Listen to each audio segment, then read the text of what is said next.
বাসার ঘরে বউকে বলা আমার প্রথম কথা ছিল। আমার আম্মা আমার জীবনের সব কিছু। আমি হয়তো আমার আম্মার থেকে বেশি কাউকে ভালোবাসতে পারবো না, কিন্তু আমি চেষ্টা করব তোমাকে তোমার জায়গায় সর্বোচ্চ ভালো রাখার, ভালোবাসার। প্লিজ আমার আম্মাকে কোনোদিন কষ্ট দিও না। বউ আমার দিকে ড্যাব ড্যাব করে তাকিয়ে রইল, কিছু বলল না। বয়সে ছোট মেয়ে, কষ্ট পেলো নাকি পেলো না ঠিক বুঝতে পারলাম না। আমি বিছানায় বসতে এসে একটু সরে গিয়ে জায়গা করে দিয়ে বলল, আচ্ছা আপনি কবে চলে যাবেন? আমি একটু অপ্রস্তুত হয়ে বললাম, আসছি তো 5 মাসের ছুটিতে। মেয়ে দেখতে দেখতে তো 1 মাস চলে গেল, বলতে পারো গুনে গুনে 4টা মাস আছে। এরপর আমি আমতা আমতা করে জিজ্ঞেস করলাম, আমি তোমার নামটা ভুলে গেছি, কি যেন ডাক নাম তোমার? বলল রিনি। নাম বলেই খিলখিল করে হাসতে লাগলো আর বিড়বিড় করে বলল, আল্লাহ এ কেমন বউ, বউয়ের নাম জানি না। সিঙ্গাপুরে থাকার সুবাদে বহু সুন্দরী মেয়ে জীবনে দেখার সুযোগ হয়েছে, কিন্তু খিলখিল করে হাসলে একটা মেয়েকে এত ভয়ঙ্কর সুন্দর লাগতে পারে জীবনে প্রথম উপলব্ধি করলাম। হাসতে হাসতে তার চোখে পানি চলে আসছে, সে খুব সাবধানে পানি মুছে আবার হাসছে। আর আমি প্রথমবারের সবচেয়ে সুন্দরী হাসি মেয়ের প্রেমে পড়ে গেলাম। আমার পুরো জীবন ঋণীময় হয়ে গেল। বয়স কম হলেও প্রচণ্ড গোছানো আর মিশুক একটা মেয়ে, পুরো বাড়ির কাজ সে একা হাতে সামলাতে পারে। আমার মা বোনের আরাম আয়েশের দিন ফিরে এলো। এতে অবশ্য রিনির কোনো আফসোস নেই। আমি যতদিন থাকলাম রিনিকে সাহায্য করলাম। আমার যেদিন ফ্লাইট ছিল তার 3 দিন আগে থেকে রিনির চোখ মুখে আধার নেমে আসে। আমি টের পাই সে বাথরুমে গিয়ে কাঁদে, রান্নাঘরে বারান্দায় আড়ালে গিয়ে কাঁদতে থাকে, আর আমার সামনে স্বাভাবিক হওয়ার ভান করে। আমিও ভান করি। এই যে প্রিয়দের ছেড়ে যাবার কষ্ট প্রতিবার ভোগ করতে করতে আমি ক্লান্ত। মাত্র ইন্টার পাস করে দেশের বাইরে পাড়ি দিয়েছি জীবিকার তাগিদে। আব্বা মারা যাওয়ার পর ইচ্ছা থাকা সত্ত্বেও আর পড়াশোনা করতে পারিনি। 17টা বছর প্রবাসে জীবন কাটিয়েছি।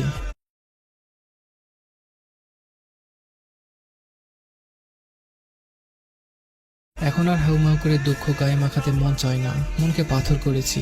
তবে এবার আমার পাথরে মন কেন যেন গলে যেতে চাই। সিঙ্গাপুরে আসার পর প্রতিনিয়তই বাড়িতে কথা হয়, আম্মার সাথে, ছোট বোন রেহানা আর রিনির সাথেও। এবার মনটা কেমন যেন ছটফট হয়ে আছে, কাজে মন বসে না, বারবার বাড়ির কথা মনে পড়ে। মাস তিনেক পর খবর পেলাম আমার রিনি মা হচ্ছে। খবরটা পেয়েছে আম্মার কাছে। অনেকবার চেষ্টা করার পরেও রিনির সাথে কথা বলতে পারলাম না সেদিন। সে লজ্জায় আমার সাথে কথা বলতে পারছে না। আম্মা হেসে কুটি কুটি হয়ে আর বলে, কেমন পোলাপান মানুষ দেখ, 2 দিন পর মা হইব আর এখন এমন করতেছে। আমি শুনি আর হাসি। আমার ভেতরে আনন্দরা হই হুল্লোড় করছে। জীবনে আসলে টাকার খুব দরকার। আজকে টাকার টান না থাকলে আমি দৌড়ে দেশে চলে যেতাম। আমার লাজুক বইয়ের লজ্জা ফোনে না ভাঙিয়ে তাকে জড়িয়ে ধরে ভাঙাতাম। একটা সময় ছিল ছোট পোশাক পরা বিদেশি সুন্দরীদের উপর চোখ চাইতে না চাইতে চলে যেত, কিন্তু এদেরকে এখন আমার ফ্যাকাশে লাগে। আমার নিজের ভিতর আমি অন্য আমিকে আবিষ্কার করতে থাকলাম। প্রায় খাতা কলম নিয়ে হিসাবে বসি। এখন থেকে আরো খরচ কমাতে হবে নিজের। প্রতিদিন অল্প অল্প করে জমাতে থাকলাম। মোটামুটি একটা সেভিং হলেই দেশে গিয়ে অন্তত 1 মাস থেকে আসবো। আমার দুচোখ ভরা রঙিন স্বপ্নের মৃত্যু ঘটল সেদিন, যেদিন বাড়ি থেকে ফোন করে বলল আমার সন্তান আর রিনি নাকি পৃথিবীতে আর নেই। পানি ভেঙে যাওয়ার ফলে নাকি এমনটা হয়েছে। নিজেকে বোঝানোর মতো কোনো ভাষা আমার জানা ছিল না। শুধু তখন চিৎকার করে কান্না করতে মন চাইল, কিন্তু সেটাও পারছিলাম না।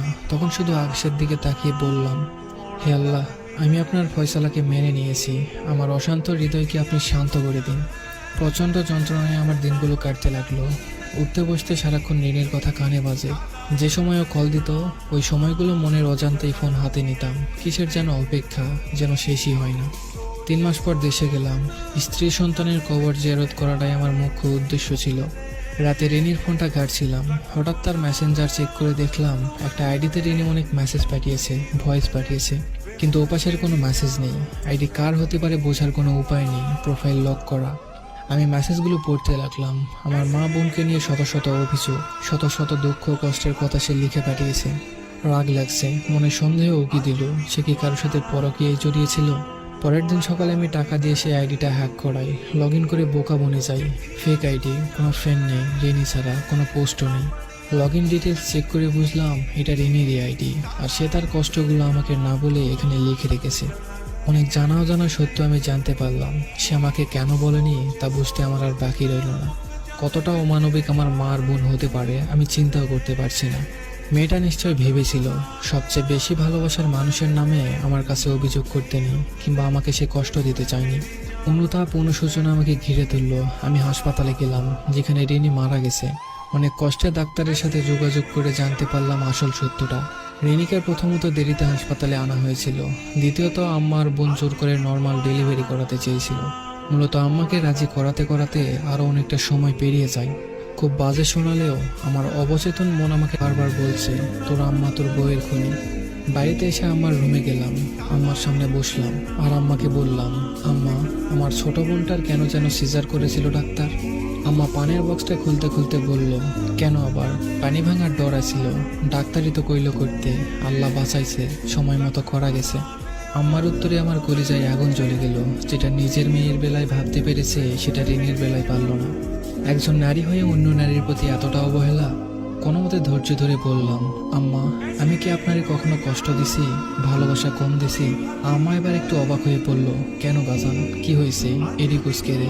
আমি আম্মার হাত ধরে বললাম, আম্মা, আমি আপনারে এত ভালোবাসি, তাই জানতে চাই আমার দ্বারা আপনি কষ্ট পাইছেন কিনা। আম্মা আমার মাথায় হাত বুলিয়ে বলল, তুই আমার সোনার টুকরা ছেলে, তোর মতো ছেলে যেন আল্লাহ সবার ঘরে ঘরে দেয়। আমি আম্মার আর একটু কাছে গিয়ে বললাম, আম্মা, রিনিকে তো আপনি রেহানা দুজনেই পছন্দ করে এনেছিলেন, তাহলে ওর সাথে এমন কেন করছেন আম্মা? পরে ফোনে কথা বলতে দেখলে এত ডাকাডাকি করতেন কেন বলেন তো? 8 মাসের পথই মানুষটারে দিয়ে কেন ভারী কাজ করাইতেন? খাবার কেন কম দিতেন আম্মা? আমি কি টাকা কম দিতাম? লাগলে আমারে বলতেন, আমি না খাইয়া টাকা দিতাম।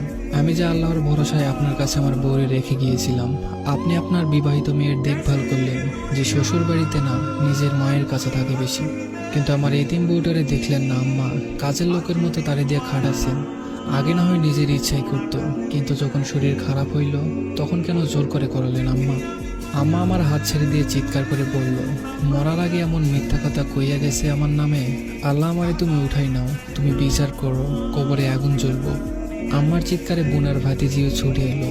আমি বোনের দিকে তাকিয়ে বললাম, তোর সিজারের টাকা কে দিয়েছিল? আমি। তোর অনার্স পাস কে করাইছে? আমি।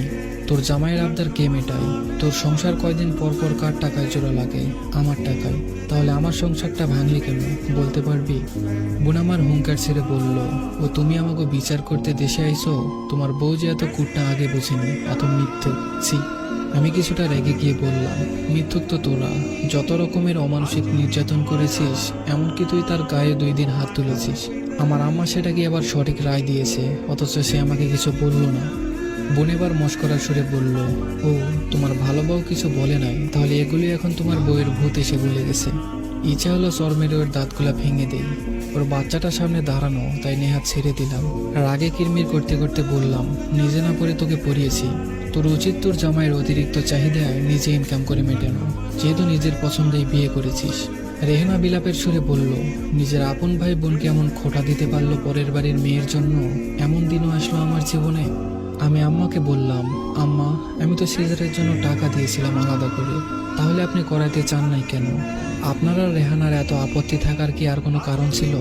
আম্মা জোর গলায় বলল, কে কইছে আমরা করাই নাই? ডাক্তাররে আমরা কইছি টাকা যা লাগে লাগুক, অপারেশন করান। হেরা না করলে আমরা কি করবো? খুদাই মিছা দোষ দিবি না। আম্মার সহজ সরল মিথ্যা আমার কাছে বিষের মতো লাগছে।